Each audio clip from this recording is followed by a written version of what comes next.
Не се продадеме времето пак на нечестивия. Нека тази сутрин, тези 2 часа да си бъдеме тука, мислено и духом.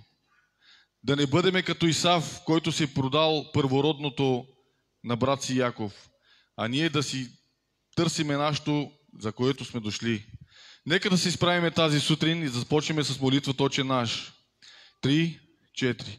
Отче наш, Ти, който си на небесата, да се свети Твоето име, да дойде Твоето царство, да бъде Твоята воля, както на небето, така и на земята.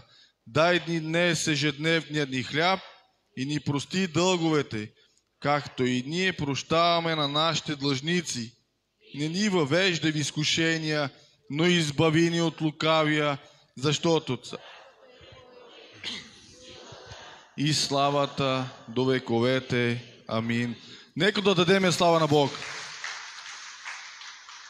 Възпейте славата на Неговото име, като го хвалите. Хвалете го славно. Към Него извиках с устата си и Той беше възвишен чрез езикът ми. Бог да се смили над нас и да ни благослови, за да познае на земята Твоят път и всичките народи, пейте на името Му хваление. Благословен да е Бог, който не отстрани от мен нито молитвата, нито своята милост. Нека тази сутрин да го хвалиме и да го величаеме. Нека да му пееме хваление. Алелуя, Боже мой! Благодарим Ти, Тате! Благодарим Ти за възможността, която имаме да бъдем тук в Твоя храм, Татко. Да Те хвалиме, да Те величаеме, Исус. Алелуя, Тате!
Благодарим Ти, Татко Небесни, и корабът ни плава по тази тиха вода, Боже.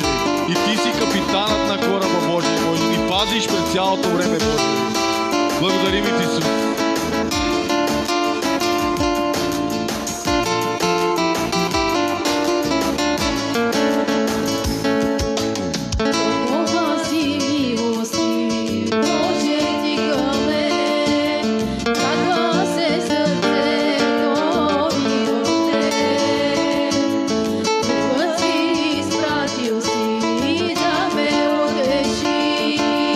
Сила да възмени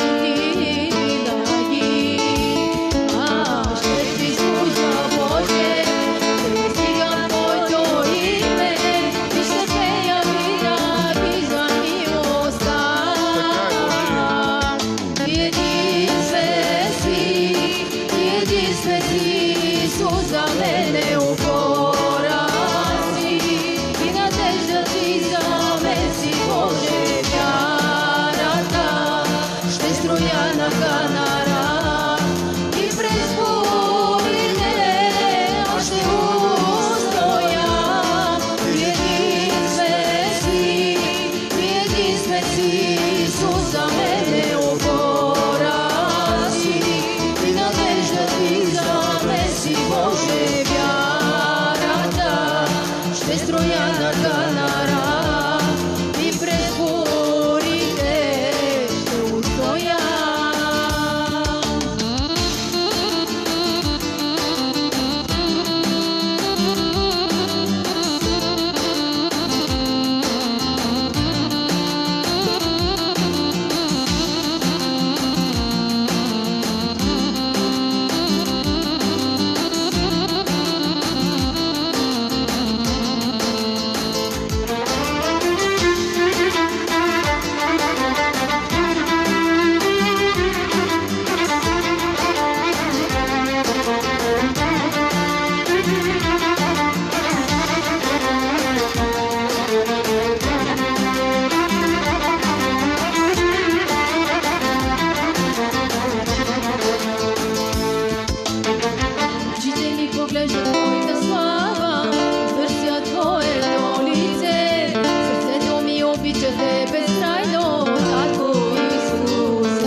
Велика е татко твоята милост.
Нека дадеме слава на Бог.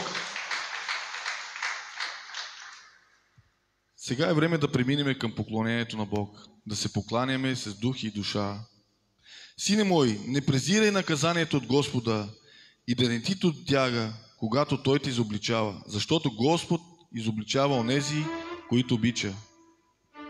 Така казва Господ на силите: върнете се при мене и аз ще се върна при вас, казва Господ.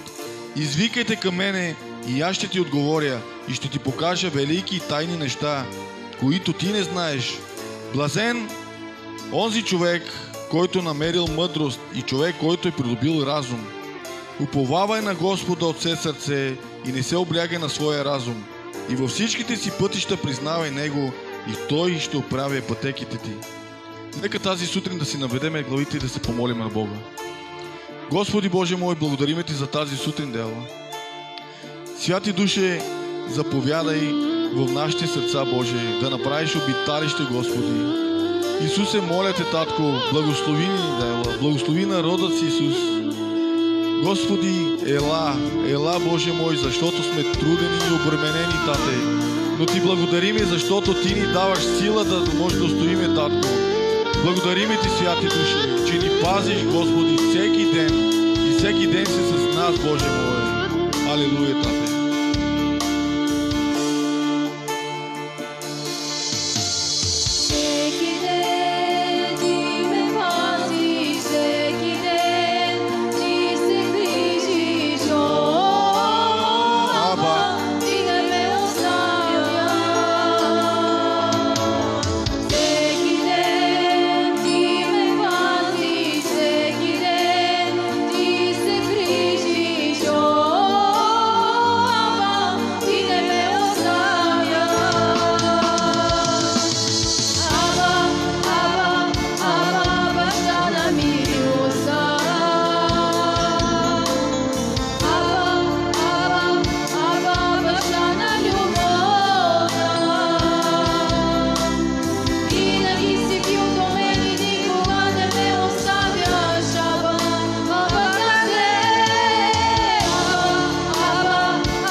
Hey!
Алелуя! Поздравете се един други го и можете да вземете местата си.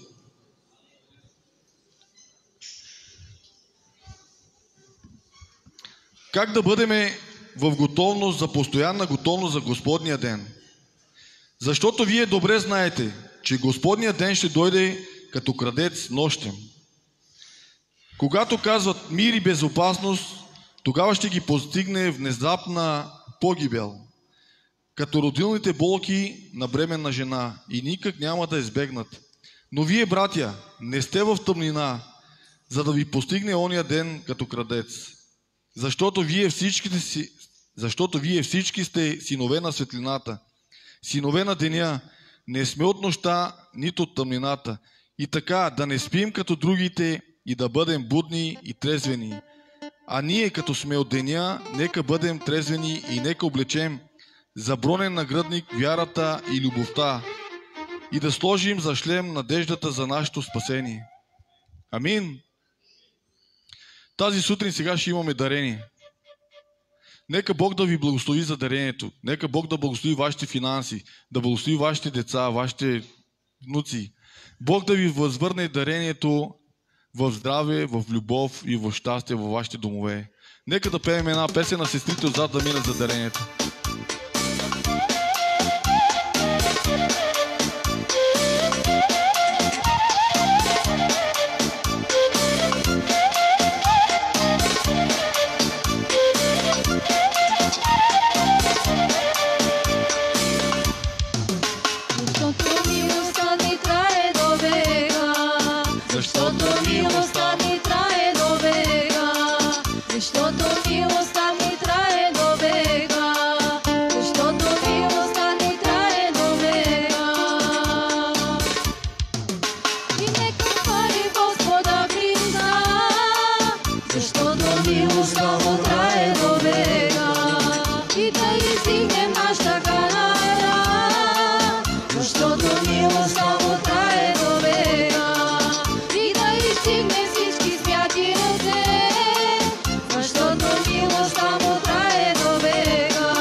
Алилуя! Сега е време за Словото. Нека да се помолим за Словото. Господи Боже мой, Господи, моля се, Боже мой, дай ни ежедневният ни хляб, Господи, който ни се полага, Дева. Господи, нека проповедниците, които ще бъдат, да засеят на Твоята нива, Девла, и да дадат стократен плод, Боже. Благослови ги, Татко, Ти им дай какво да говорят, а те чрез Тебе да говорят, Боже. Благодаря Ти, Татко, за милостта Ти, Исус. Амин. Пастор Илия Георгиев, заповядай.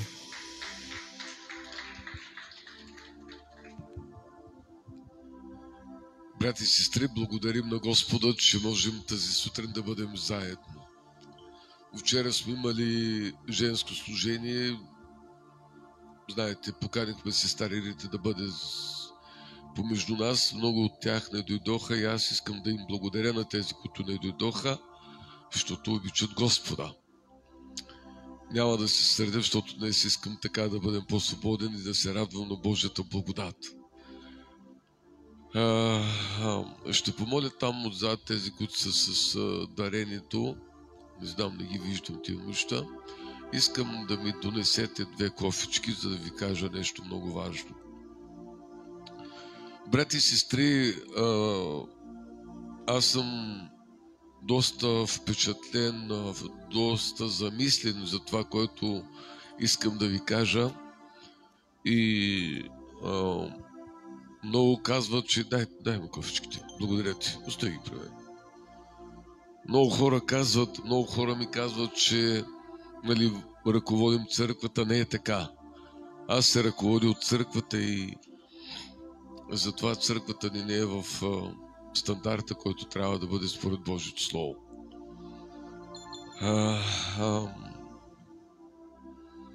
Сега след малко ще пускаме дарение и ще дадем, там има някои, които са болни хора, не казвам нищо за болните, Господ да благослови всеки го, но аз нямам право да спрем да не събираме дарение, защото първо църквата ще излезе против мен и ще каже, защото така пастор прави. Съжалявам това, което ще кажа. Аз бях в болницата и платих около повече от 4000 съм платил за операции. Това си моя работа. Но никой не каза в църквата, чака да съберем за пастора. Просто любовта им беше толкова голяма към мен, че нямам думи. Разбирате ли? И затова казвам откъде, как да започна да говорим, брат и сестри. Някой път ми е скръбно, някой път ми е... И когато дойде вчера, една жена дойде при мен и казва: пасторе, ти си моя пастор. Викам: къде си била 5-6 месеца? Тук съм си пастор, ама ходим някой път в другата църква, някой път ходим там с детето ми, някой... в нашата църква не идваш вече 6 месеца. Не, аз тук съм се кръстил, това си моята църква. Как да го разбереш такъв човек?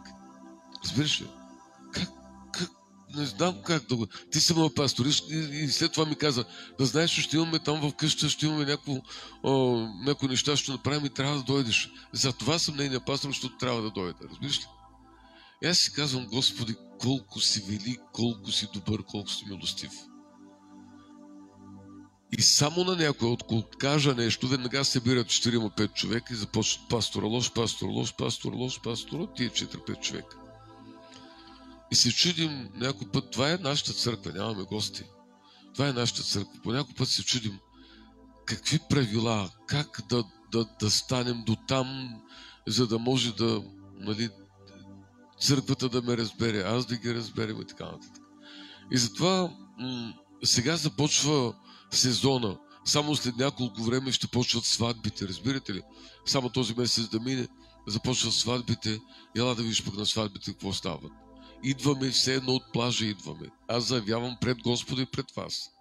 В църква, т.е. в сватба, където има разголени булки, няма да вляза. Вярвайте ми, няма да дойде там. Няма да бъда там. След това да правим с такава духовна музика, пак няма да бъда там. Правили сме, изпитали сме нещата, не ми харесва, точка по въпроса. Просто може да се каните други хора, няма да се сърдя, не се притеснявам, просто искам да кажа тия неща. Не може ние като християните да спрем, каквото си искаме, и аз да бъда участник с вас. Аз се реших да следвам Господа и съм се решил. Разбирате ли?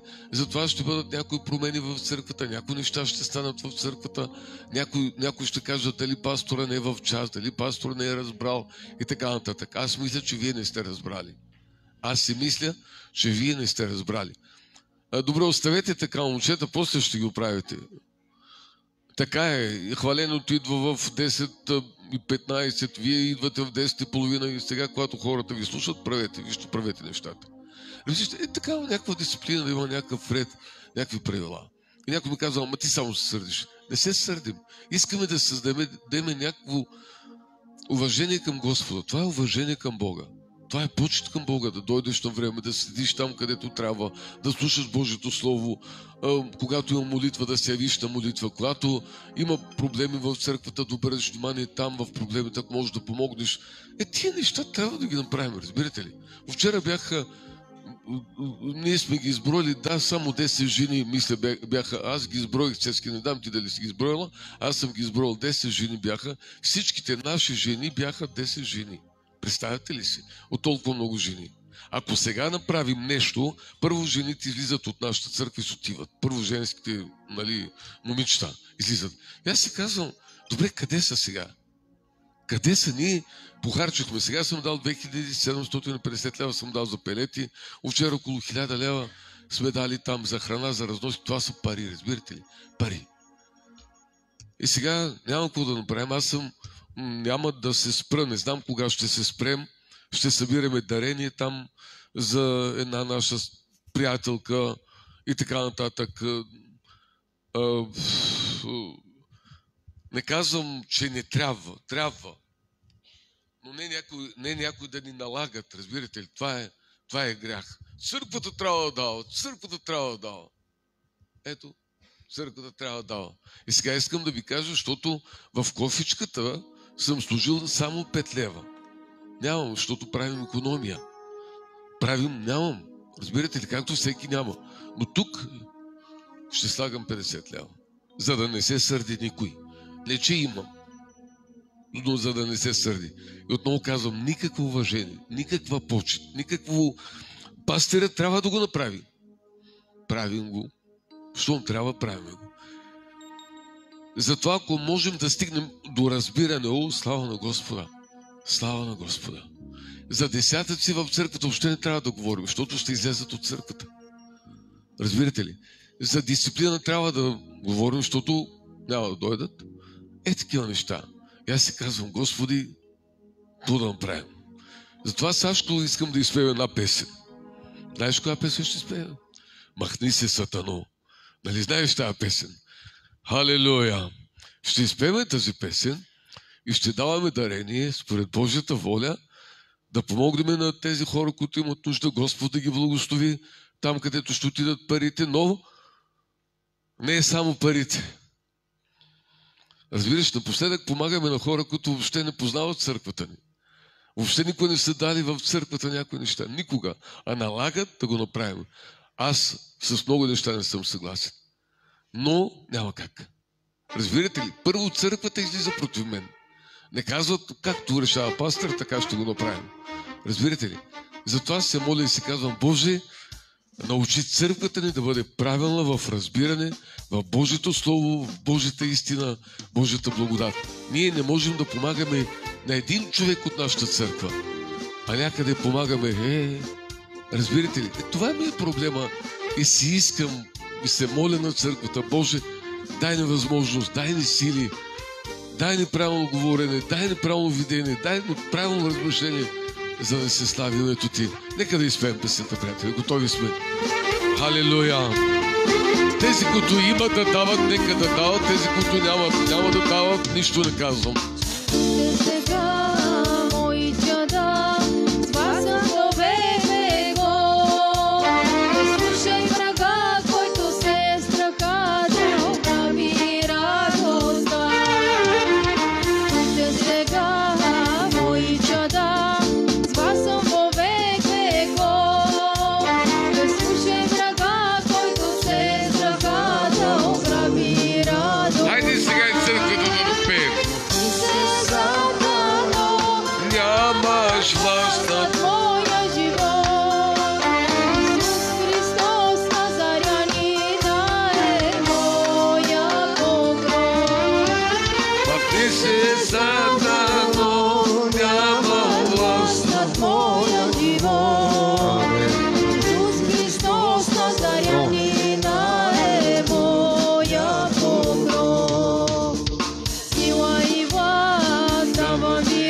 брати и сестри, идват си наши брати от Германия, трябва да им устъпим място, да могат да проповядват, да се радваме заедно с тях. Наши братя са.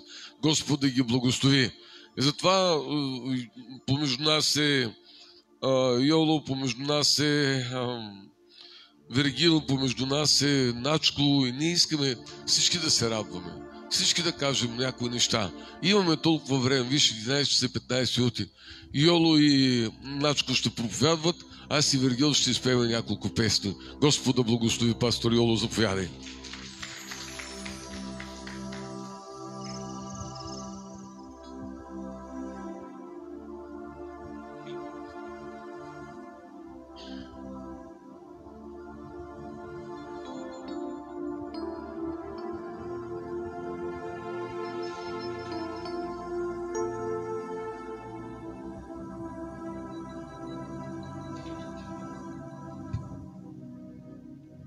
Здравейте на всички.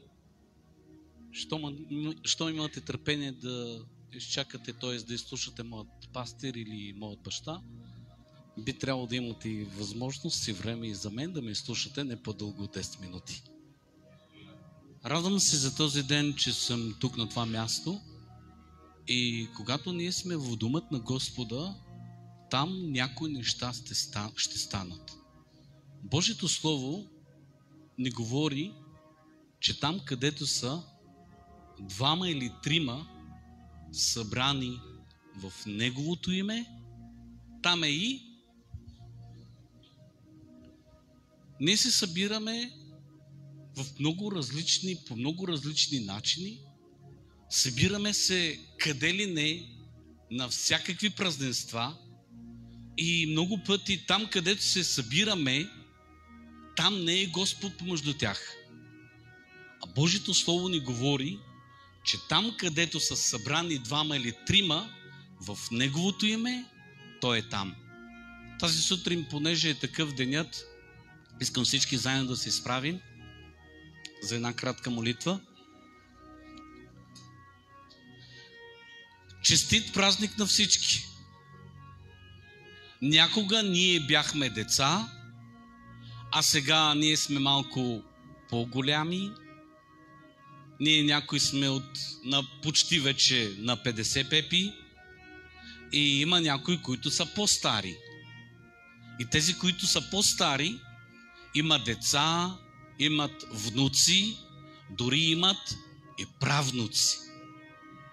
И най-доброто нещо, което ние имаме, понеже Божието Слово ни казва да оставим наследство, има хора, които оставят пари, къщи, има хора, които остават какви ли не неща за своите семейства, но най-доброто нещо е, когато оставиш твой наследник, или по принцип твой син или твоя дъщеря. Аз вярвам, че тази тема е много болезнена, когато, например, някое семейство няма деца. Но църквата е точно за това да се молим тези деца, които Господ ни ги дава, да израстат в Божия дом. И разберете ме добре, при мама и не при баба и при дядо, при мама и при тати. Затова няма да кажа нищо повече, не говорим нищо дори за аката, но говорим за църквата, говорим това, което Господ ни учи. Божието Слово ни говори и казва, там, където са събрани двама, там нещо непременно ще стане. Любовта ще пламне в техните сърца и те ще имат деца. И затова, понеже денят е такъв, искам да честитя на всеки един от нас. Аз имам 3 момчета, имам сега още тази година, надявам се, 3 снахи, имам внуци, 2 внучета, и вярвам, че това е нашето наследство. И ние вярваме за всеки един от нас, че ние се молим за нашите деца. Има ли човек в тази зала, която да не се моли за своите деца? Няма. И ние някога бяхме деца и нашите родители се молиха за нас. И затова искам заедно да се молим към Господа, да кажем: Боже, благослови нашите деца. И Господ да ни благослови, да ни даде здрави деца, да ни даде деца, които да ги възпитаваме в Господа. Всемогъщи Татко, благодарим Ти за този ден, понеже днес е денят за децата. И ти в Твоето Слово говориш и казваш: оставете децата, защото на такива е Божието царство. Боже, въпреки че съм на 50 години почти, този ден Ти ни даваш възможност да бъдем като децата, да забравяме за греха, да забравяме за проблемите, да забравяме за нещата, които нашите приятели ни направиха, да забравяме абсолютно всичко и да се обърнем към Теб. Татко, молим Те за тази сутрин да благословиш всички деца по цялото лице на земята. Боже, молиме Те в името на Исус за мен, за моето семейство. Молим Те за семействата в църквата. Дай ни мъдрост и разум, Господи, и мъдрост от небето. Татко, молим Те в името на Исус, ако на някои децата ни са болни, Ти си Господ, който може да изцеляваш, защото радостта ни е, когато ние виждаме, че нашите деца са здрави. Боже, също така Те молим и за хората, които няма деца. Боже, само в Тебе е всичко възможно, понеже Ти си Бог и специалист по невъзможните неща. Благодарим Ти в името на Исус и нека църквата заедно кажем: Господ да Ви благослови, може да седнете.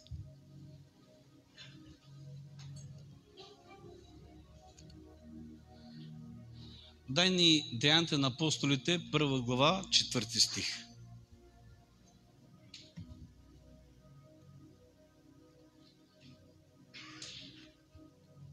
Има много случаи, които Исус Христос ни казва ние да отидем на някои места и да чакаме. Най-много човек мрази да чака. Не знам на вас дали ви се е случило това, но когато отиваме, например, там, където сме в нашото село в Германия, и отидем в магазина, и там има няколко души пред нас, ние викаме и казваме: бите цвайте каса оф. Или казваме: отворете още една каса. Случвало ни се в живота, или т.е. това е по принцип така, отиваме в Т-маркет или новият магазин да му направим една реклама, не знам дали ще имам бонус за това, Жизел. И ако има много хора на една каса, ние искаме веднага да отворят още една каса и по принцип в човешкия живот е много трудно някой някъде да чака нещо. Къде чакаш ти и какво чакаш? Имало преди 2000 години една история, която Божието Слово ни говори и казва, че Исус Христос, докато е бил на земята, Той е говорил на своите ученици и им казал: аз няма да съм с вас през всичките ви дни до свършека. Няма да съм с вас така физически. Аз ще трябва да отида на небето. Аз, въпреки че съм с вас 3 години и 6 месеца, аз един ден моят живот ще свърши, понеже аз имам една друга идея, имам една друга цел, че трябва аз да умря. И когато аз умря, трябва да платим грехът не към дяволът, а грехът трябва да се плати към моят баща. И когато го платим, значи за вас ще дойде, ще умра, ще възкръсна на 3-тия ден. И след това ще дойде време, в което ще ви изпратя Святия си Дух. И те казаха: защо, Господи, ние искаме винаги Ти да бъдеш с нас? Идва момент в живота на човека, в който ние искаме непременно всички да бъдем заедно, но не става. Няма как. И Божието Слово ни говори за учениците, че учениците го попитаха и казва: къде ще ходиш? Къде ще избягаш? Как ние искаме Ти да бъдеш непременно с нас? И той каза една дума. Аз, как беше Евангело? Аз няма да ви оставям. Исус е обещал, че Той ще ни прати Святия си Дух. И когато ние искаме нещо от Него, Той непременно ще ни го даде, въпреки че Той не е физически тук на земята. И това е третото лице на Бога. Ние вярваме в Бог Отец, вярваме в Бог Син и вярваме в Бог Святи Дух. И в момента, в днешно време, Святия Дух е на земята.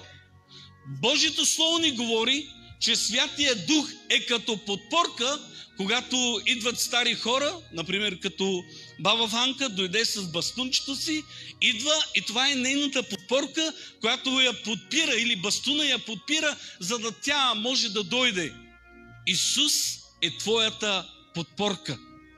Исус е твоят утешител.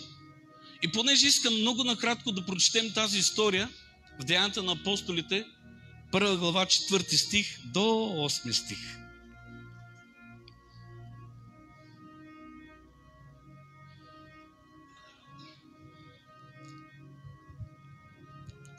И като се събираше с тях, заръчи им да не напускат Иерусалим, но да чакат обещанието от Отца. Но да чакат обещаното от Отца, за което каза той: чухте от мене. Защото Йоан е кръщавал с вода, а вие ще бъдете кръстени със Святият Дух не след много дни. И тъй, веднъж като се събраха, те го попитаха, казвайки: Господи, сега ли ще възвърнеш на Израиля царството? А той рече: не е за вас да знаете години или времена, които Отец е положил в собствената си власт, но ще приемете сила, когато дойде върху вас Святия Дух, и ще бъдете свидетели за мене, както в Иерусалим, тъй и в цяла Юдея и Самария и до края на земята. Амин. Пророците или старите хора, Йосиф, трябваше да чака дълго време в затвора, докато Господ го издигне. Давид, въпреки че го помазаха за цар, трябваше да чака дълго време, докато Господ премахне Саул, за да стане на неговото място. Учениците трябваше само да чакат, знаете ли колко? 10 дена. Чакай обещанието от Господа и Господ непременно ще ти даде това, което искаш. Бъдете благословени. Хайде, начка.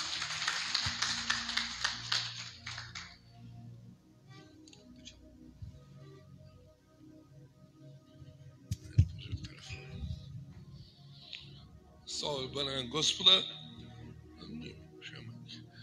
Няма да отнема и аз повече от 10 до 15 минути за Божието Слово. Радвам се, че можем да бъдем заедно. И пастор Йово започна и... И започна да говори за чакането. Ние живеем в един забързан свят, в който първо, че не умееме, а второто е, че и не искаме да чакаме. Дори и сериалите вече не искаме да ги чакаме ден след ден, да ги гледаме, защото в интернета може да ги гледате с серии напред. И има хора, които за една вечер гледат по цял сезон от сериалите, поради простата причина, че не могат и не искат да чакат. Моят вуйчо Иван гледа по 200-300 серии за един месец от турските сериали в интернет по цял ден. Така че наистина чакането е много трудно за нас хората. Но, приятели, единственото нещо, което си заслужава да чакаме в днешно време, са Божиите обещания. Божиите обещания за нас, християните, винаги са да и амин. Божиите обещания, ако и да се забавят, ще се изпълнят, казват Божието Слово. Навсякъде в Божието Слово, в псалмите казва: чакай Господа и уповавай на Неговото Слово. В тази глава, която прочете Йова в първа глава на Деяния на апостолите, 8 стих, казва: чакайте обещаното от Господа. И обещанието не се забави. 10 дена след като започнаха да чакат, Святия Дух беше излят върху 120 души. Приятели, Божието Слово казва, че след като възкръсна Христос, докато беше 40 дни на земята, колко души го видяха, казва Божието Слово. казва Божието Слово, че са го видяли над 500 души възкръснал. Хора, повече от 500 души по времето на тези 40 дни видяха възкръсналия Христос, но в стаята, горната стая, горницата, имаше само 120 души. Може би и към тези 500 души дойде Словото на Господа, казвайки: чакайте обещаното. Но от 500 само 120 имаха търпението да изчакат в молитва в горницата. И тези 120 получиха силата и обещанието от Святия Дух. Ние имаме ли силата днес да чакаме обещанията на Господа? Дай ни пей Псалом 27:13. Псалом 27 глава, 13 стих. Ако не бях повярвал, че ще видя благостите Господни, в земята на живите бих преминал. Приятели, един християнин днес, единственото, което има, са Божите обещания. Надеждата, че тези обещания ще бъдат изпълнени. Ако ние нямаме тези обещания, напразно вървиме в този свят. Божите обещания, колко и да са, ще бъдат изпълнени. Бог обеща, че ще прати Спасител за тези, които погиват, и изпрати Исус на правилното време. Освен, че изпрати Исус, всяко едно от пророчествата, което беше обещано, беше изпълнено в живота на Исуса или чрез живота на Исуса Христа. Обещанието, че Христос ще пострада и ще възкръсне на третия ден, също се случи, че ще се възнесе, и очакваме и последното обещание, че Христос един ден ще се върне за своите.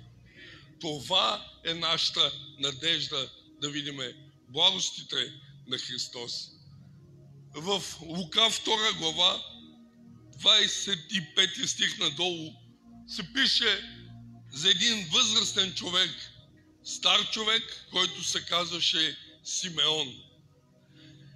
И на този човек Симеон беше, казва Божието Слово, праведен и благочестив. И вижте какво казва Божието Слово. Чакаше утехата на Израил. На този човек Симеон Святия Дух му беше казал така: ти няма да умреш, докато не видиш Спасителя на Израел, докато няма да видиш помазаника. И един ден, деня, в който водят Исус в храма, за да го представят на свещениците след като се е родил, Симеон, подбуден от духа, отива и той в храма, вижда това малко бебе, това малко дете, взима го в ръцете си и казва: сега вече, Господи, отпускаш своят слуга да си отиде спокоен. Представете ли си, може би той е бил на 80, 90, 100 години и той знаеше едно, че няма да умре и не може да умре поради Божите обещания, че той първо трябва да види помазаника, да види Спасителя и след това вече може да умре. И когато видя този Спасител, макар че беше още бебе, той каза: Господи, Твоето обещание към мене е изпълнено. Аз го дочаках, видях и сега съм свободен да си отида. Симеон чакаше, може би в продължение на много години, но обещанията на Господа не се провалиха, приятели. Дойде обещанието и към Авраам, че той ще има син от своите си, казва чресла, син, който ще бъде негов и на Сара. И знаете, Авраам нямаше нужното търпение, не изчака, отиде при своята слугиня и имаше дете, като мислеше, че това е Божият план за неговия живот. Но всъщност Божият план за Авраам беше именно да чака. Авраам трябваше да дочака 100 години в които да навърши, за да има дете, когато вече той нямаше надежда в собствените си сили. Много пъти, точно когато нямаш надежда в собствените си сили, точно когато си на предела и точно когато си казваш, не мога повече да чакам, точно тогава Христос се намесва. Точно когато тези ученици се чувстваха сами, точно когато видяха Христос възкръснал и след това се възнася и си казва, ние пак оставаме сами на тази земя. Точно тогава, когато вече нямаха сили и очаквания, на 10-тия ден, който е Петдесятница, който всъщност ще бъде другата седмица, този празник, дойде Святия Дух и ги изпълни с нужната сила. Виждаме покорството на Давид. Помазан още като момче, още като дете, може би на 16-17 години, може и по-малък, помазан от Самуил за цар, но той чакаше времето, когато Бог ще го постави на мястото, където трябва. Когато го гонеше Давид и той имаше шанс да убие Давид, той каза, да не ми даде Господ да посегне на Божия помазаник, като всъщност Божия помазаник вече беше той. Но той имаше търпението да чака, че онова, което Бог е обещал, е верен да го изпълни. Имайте вяра в това, че което Бог е обещал. И сега, когато ви казвам, когато Бог е обещал, искам да знаете едно. Не тези мисли, които просто ви минават през главата. Не това, което сте чули по време на Словото. Просто са ви полазили тръпки или е минала мисъл в живота ви, че утре Господ ще ви благослови с нова кола или с нов дом. Не, но вярвайте на обещанията, които са дадени в писаното Божие Слово. За тези обещания казва Христос, че те ще бъдат изпълнени. Сега, част от Божието обещание са, че всяко зло съдейства на добре на онези, които любят Бога. И ние вярваме в това, макар че и да не знаеме как Бог ще го направи, но ние знаеме думите на Йосиф, който каза към братята си, вие намислихте нещата за зло, но Бог ги обърна на добро. Така че, приятели, имайте вяра през каквото и да преминавате, че Христос има план и Божите обещания са верни за вас. Яков 5 глава 16 стих казва така. Виждали сте светлината, я ни дай да го цитирам по-добре.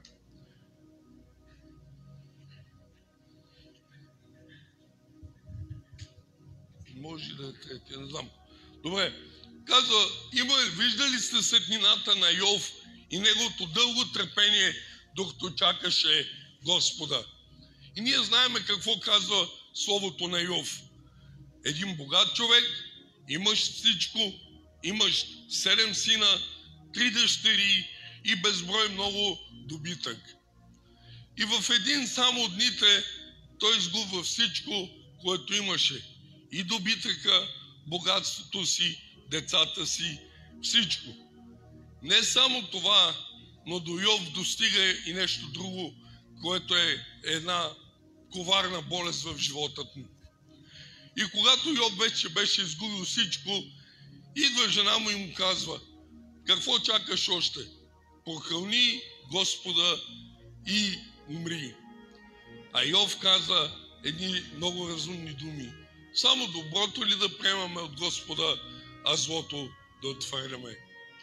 Така че, казва Божието Слово, ние виждаме търпението на Йов, който чакаше Господа и той не се посрами.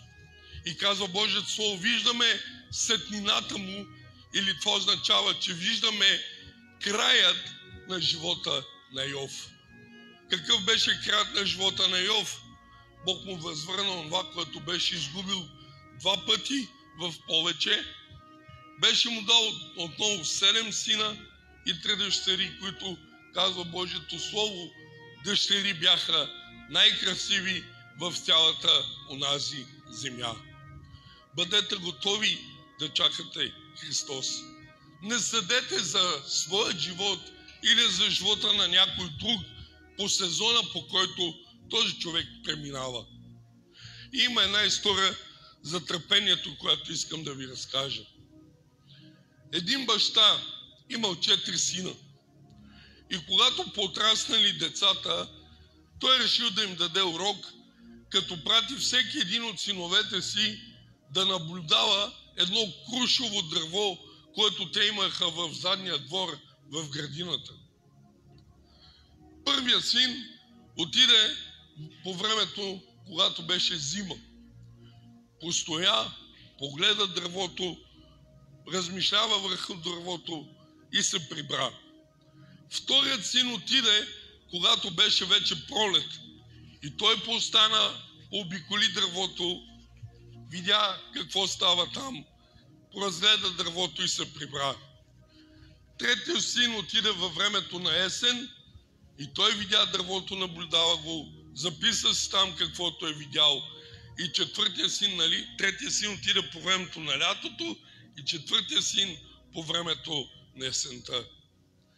И бащата събра и 4 сина и казва: хайде сега кажете ми впечатленията, които имате относно това крушово дърво.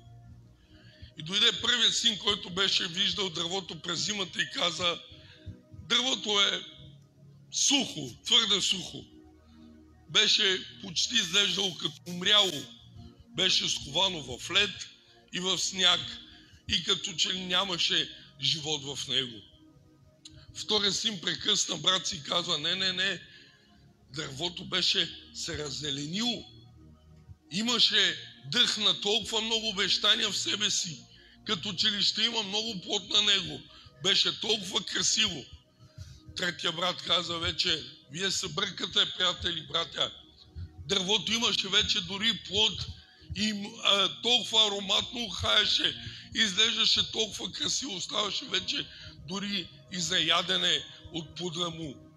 А четвъртия брат каза: не, вие сте видяли много грешно, братя. Аз видях дървото, то вече беше с жълти листа, листата почваха да окапват от него, плодът, който беше останал на него, беше вече твърде много зрял и не ставаше за нищо. И като че ли това дърво погиваше.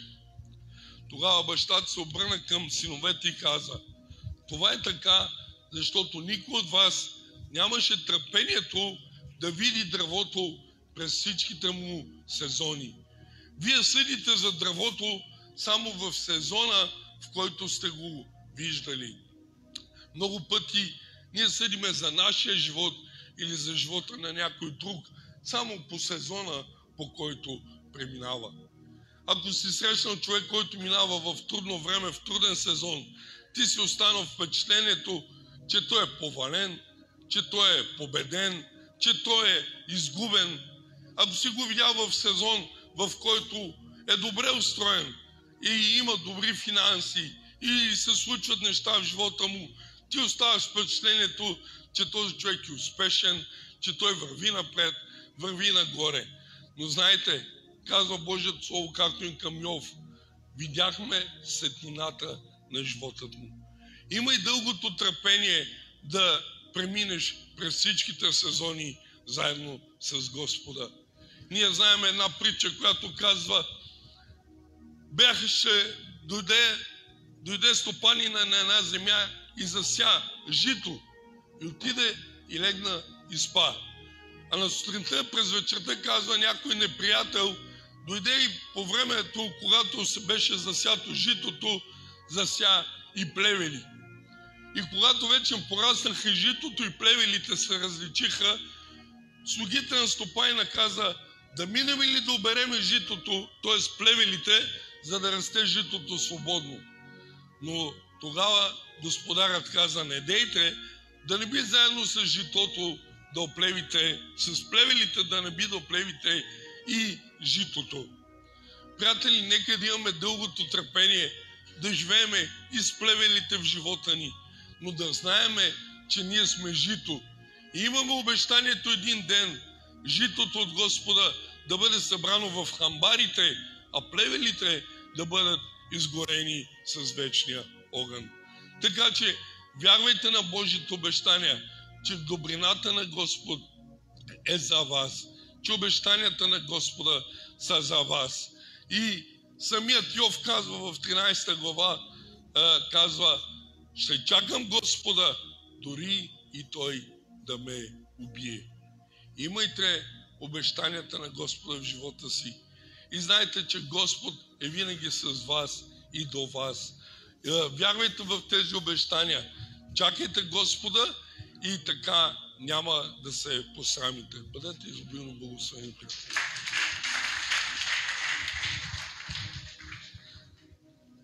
Халелуя! Трябва да се учим да чакаме, брати и сестри. И аз казвам сега, Начко каза, да имаме търпение, да чакаме Господа, да. Но, Начко, да те чакам да дойдеш в 11 не е правилно. Разбираш ли, чакане има. Добре, айде, Вергили, ще изпеем една песен. Къде от те? Вергил отдавна го няма.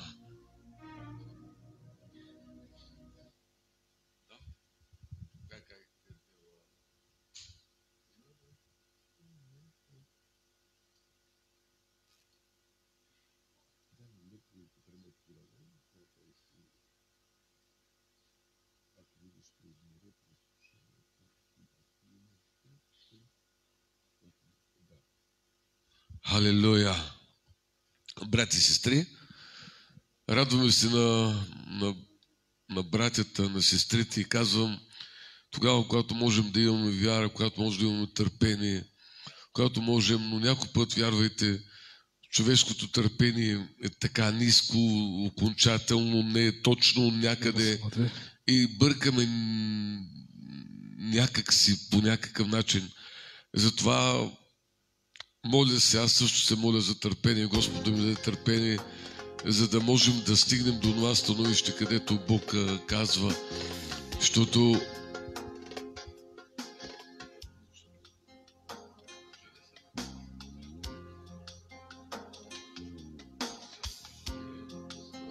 Халелуя! И така обажда се, сега е лято, ще дойдат някои хора на гости, ние ги каниме, по някой път не отиваме и някой път си казвам, добре, нито може да отидем някъде, нито можем да ни дойдат гости и така, ще ми се ние като църква да имаме отговорност пред Господа, като Божи хора, да можем да бъдем заедно, да се молим заедно и така нататък. И си мисля, нали, добър е Господ, Той няма да ни остави. Добре, Вергилий, ще ни спееш тази песен. Аз те видях там, къде я пееш по телевизора.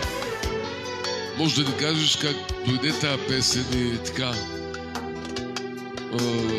Не знаеш как е. Айде, казвай да чуем, айде. Добре, нека се молим заедно. Господи, благодарим Ти за този ден, че имаме тази възможност да бъдем тук на това място. Благодаря Ти, Господи, че винаги, когато преминаваме през трудности и застанем на колене, Господи, Ти отваряш моретата пред нас, Господи. Ти си великият, който си правил чудеса, правиш в момента и ще продължаваш да правиш. Когато бях в трудности, Господи, аз се молех и Ти ми даде тази песен. Когато нямаме път напред, когато Божият народ стигна до онова червено море и не знаеше какво да прави, те се молеха към Тебе и Ти извика от небето и отвори онова море и те преминаха по сухо. Затова Те молим и за нас, Господи, когато нямаме път, когато врагове зад нас и пред нас нямаме път, Ти, Господи, можеш. Ти можеш да направиш чудеса, Боже. Благодарим Ти, че Ти си същия вчера, днес и до века. Халелуя, Господи. Нека чуем тази песен, нека сложим ръката на сърцето си и така да чуваме. Халелуя! Когато стигнеш до море и не знаеш на къде, щом те следват врагове, застани на колене когато стигнеш до море и не знаеш накъде, щом те следва врагове, застани на колене. Защо стоиш хей така? Издигни ти жезъла, напред, напред ти върви и по сухо премини. Защо стоиш хей така? Издигни ти жезъла, напред, напред ти върви и по сухо премини. Небесни Татко, заставам тук на това място пред Твоето присъствие и свято лице и Ти казвам, че си свят, свят, свят, свят, свят. Благодарим Ти, че когато ние имахме нужди, Ти си бил близо до нас. Дори хора, пастори, хора, които не знаеха през какво преминавахме, Ти си бил близо до нас. Боже, Ти казваш в Словото си, че който стои под покрива на Всевишния, той ще премънва под санката на Всемогъщия. Ще казваме, че си наш Господ. Господи, моля Те през деня да ни пазиш от примката на ловеца, а през вечерта Те моля да ни опазиш с перата си. Ти ни обещаваш, че хиляди ще падат от ляво ни, десетни хиляди от дясно ни, но до нашия шатър няма да се докоснат. Издигам очи ми си към Тебе, Цар на царете, защото няма подобен на Тебе, Татко. Благодаря Ти, Господи. Благодаря Ти, Татко. Към обещаната земя върви Ти, не стой сега.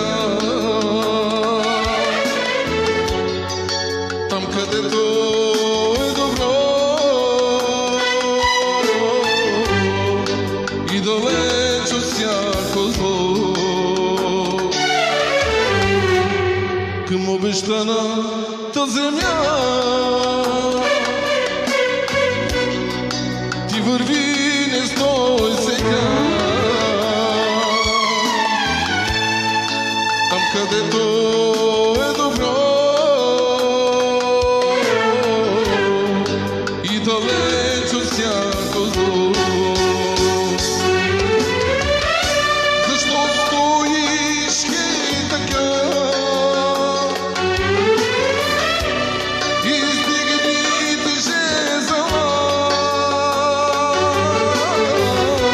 напред, напред ти върви и по сухо премини. Защо стоиш хей така? Издигни ти жезъла, напред, напред ти върви и по сухо премини. Скъпи приятели, каквото да дойде в живота ни, ние трябва да знаем, че сме християни. Идват трудни дни, в които ние ще застанем пред Господа. Идват трудни дни, в които ние ще се опитваме да избегнем някои неща. Но това, което е писано в Словото на Бога, ще се сбъдне, приятели. И затова Бог иска от тук натам да ни подготвя. Бог иска от тук натам да бъдем готови. Бог иска от тук натам да се стремим да изпълним онова, което е според Неговата воля, според Неговата благодат.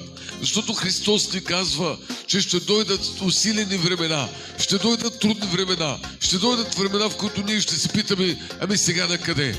на къде да вървим в този път, как да го направим, как да го направим, Господи.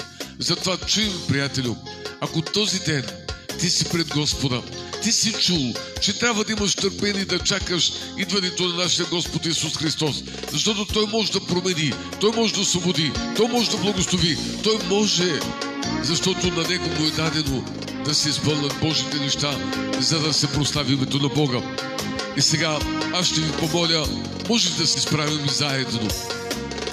И нека издигнем ръцете си да се помолим Господ да направи онова, което ние, ти, който си в нужда, ти, който имаш нужда, ти, който имаш нужда, просто кажи на Царя, кажи му, Господи, ти знаеш моята нужда. И знам, че този ден има много хора, които са дошли с надежда, с нужда, с проблем да кажат на Бога, Господи, разреши моят проблем, Невла, за да се прослави името Ти. Шака парата, Jesus Christ, the Messiah.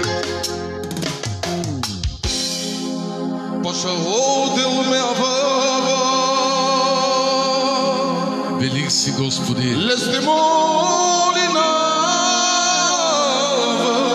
Чуй молитвите ни, Девлата, за тази сутрин. Ти знаеш, Девла, моята нужда, Исусе. Само Ти, Господи, само Ти, Девла. Молим Те, Боже.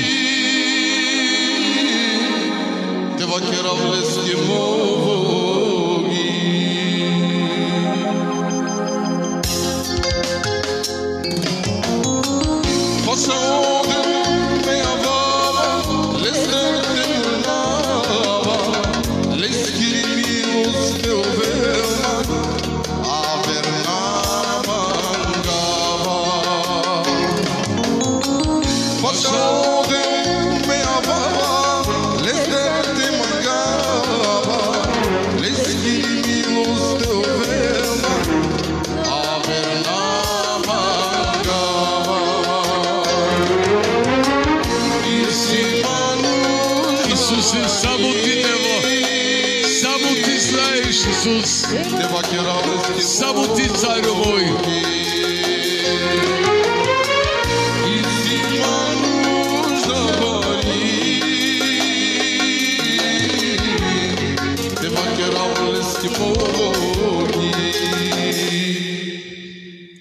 Днес може би имаш нужда пред Царя.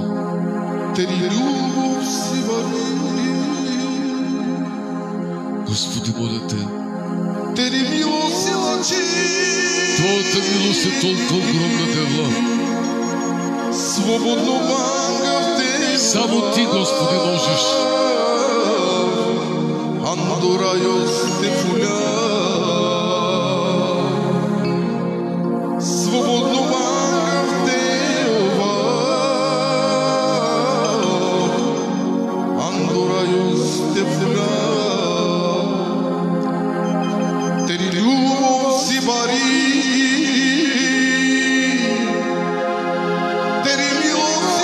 Исусе, моля Те този ден, Девла, да постъпи според милостта си, Боже. Да изпълни сърцата ни, Боже, днес.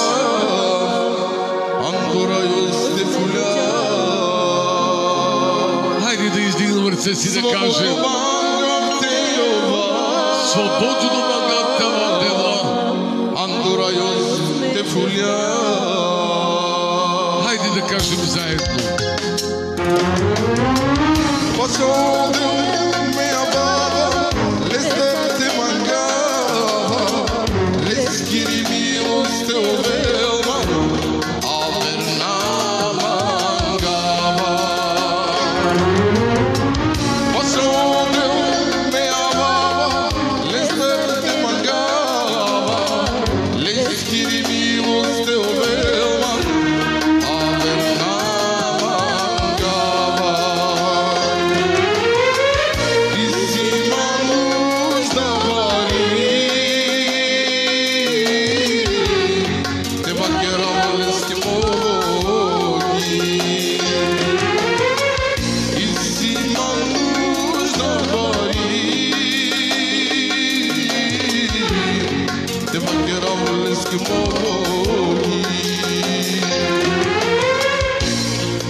този ден ти си дошъл с надежда пред Господа, за да му кажеш това, което вътре в сърцето ти.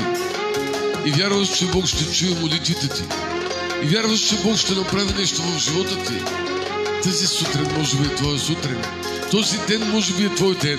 Да застанеш да му кажеш: Господи, ти всичко знаеш, ти всичко виждаш, ти всичко разбираш. Разбираш лягането ми, разбираш ставането ми и всичките ми помисли издирваш, Господи. И те моля, Баща Небесен, за Твоята благодат, за Твоята слава. И ако вярваш, можеш да му кажеш: Господи, само Ти можеш. Само Ти можеш, защото Ти си пътят, Ти си истината в живота, Ти си царят, Господи. И чуй сега, приятелю.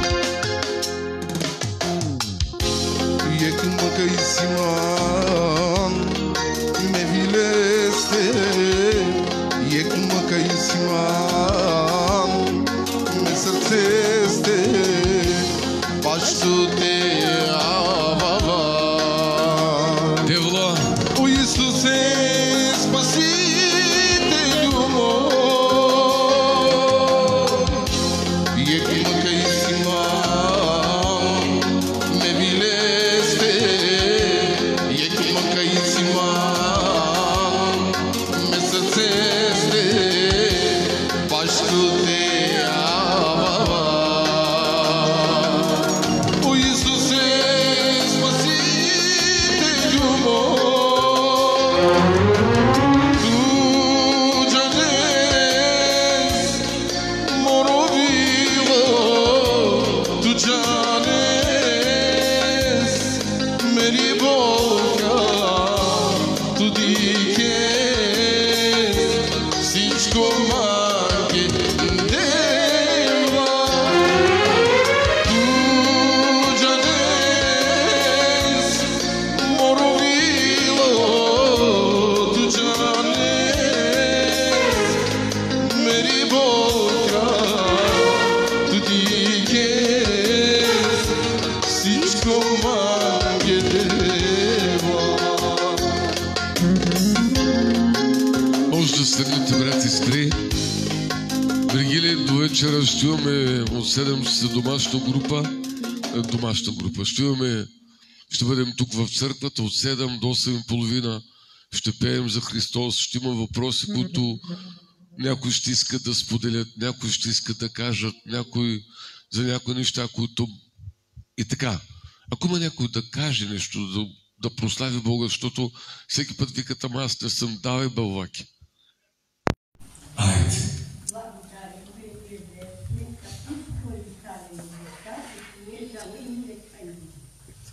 Но благодарим към жената на операция, дайте ми девятки, какива делати, но пензем делна, тучани канали. Тя е предала на това, тучерка операция, мешана като най-интересна. Та благодарим, отвори си виеки, Амин. Абе, какви страст, къде нуждите, давай бъбойки. И поека. Аз те благодарим за детска буд, що си му чека първа операция с бузли. Бузли са сигурно. Но ако втора операция, благодарим девлетки бушукар на литър кере, шлеп куко, те прибирисали пет кадеца пером. Благодарим девлетки буд, буд кердама гелачи. Амин, амин. Айде бабофики. Дай ми да благодари девлетки само и Жанет, кай систем кукета моли стране манги, кастат ма буд варилита. Модел дай кердата найка покинал ровну по екстопинка. Кай манглелески 7200 евро. Сигуровки. Кай ядем калата шалдем катар, оправисало най-теделек стотинка. Благодарим ти дева катан жидо, Господи. Келеш чудеса и знамения. Амин, амин. Давай трябва да изпеем една песента на Шмали беше пеемше една песен. А тук има ли някой да каже нещо? Да прослави Бога. Ванчо, ти ще прославиш ли Господа? Кажи нещо така, че това е ба. Се чудиш, ела тук при мен, Иван. Ако ти стане лошо, аз отговарям. Ела тук да не бой си. Сега, Иване, ти си обещал пред Бога, че ще го хвалиш, нали? Сега внимавай, започваме. По часовника гледаш 4 минути, когато остане 12:10, тогава. 30. Айде сега. Когато вие като само начало, им говорите и бъде дъгърски. Не чуваме. Не чуваме. Има сега, ви само начало, когато вие, слуша на Трайко, изненада, си изненада, защото бака на рождение. Ами, правителството девека на рождение, овякам дала. Защото не са обало, там ми начали. Там, куда се пески дъл, благословил дъл са волен. Драмо ман. Има това се пожени. А трябва да се дълмо дъл, бебинци.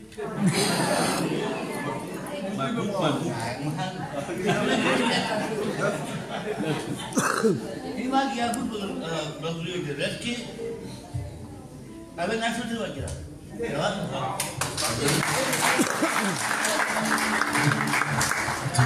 Как че поставиш толкова?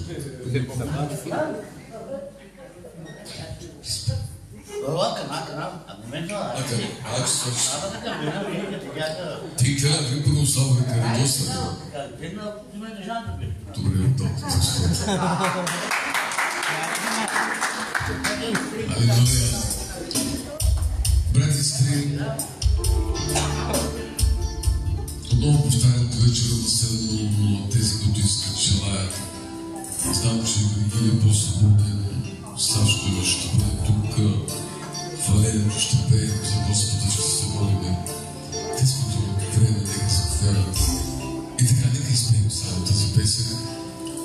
Айде да дадем място на Святия Божия. Shall say that Jesus died and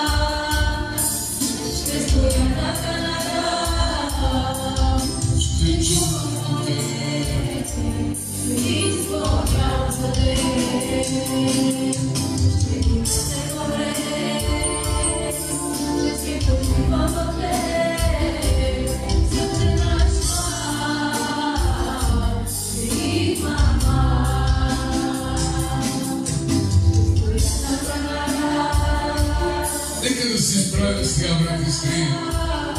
Нека заедно да се молим.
Преди се налява дясно, поздрави някъде, може да се отидеш.